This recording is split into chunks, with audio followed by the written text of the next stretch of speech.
Много често клиентите ми ме питат: лято е, няма ли да раздразня кожата си, ако я ексфолирам? И тук идвам аз, за да ти кажа, че ексфолиацията е особено необходима през лятото.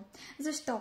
През лятото се потим повече, използваме повече слънцезащита, някои от нас използват и грим и кожата ни сама по себе си произвежда повече себум.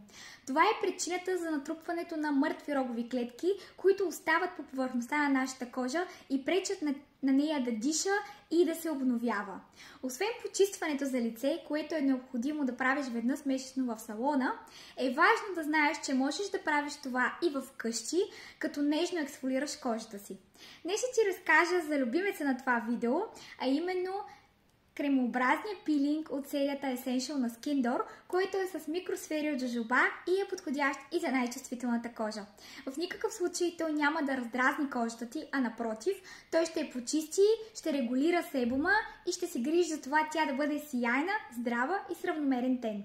Ако имаш въпроси относно това кой ексфолиант е подходящ за теб, пиши ми, за да можеш да направим безплатна консултация тук във Варна, в моето студио Coquette Beauty Place и да ти бъда максимално полезна, като изготвя рутина, която е за твоите нужди на твоята кожа, а не на тази, която е на приятелка, майка, роднина или някой инфлуенсър.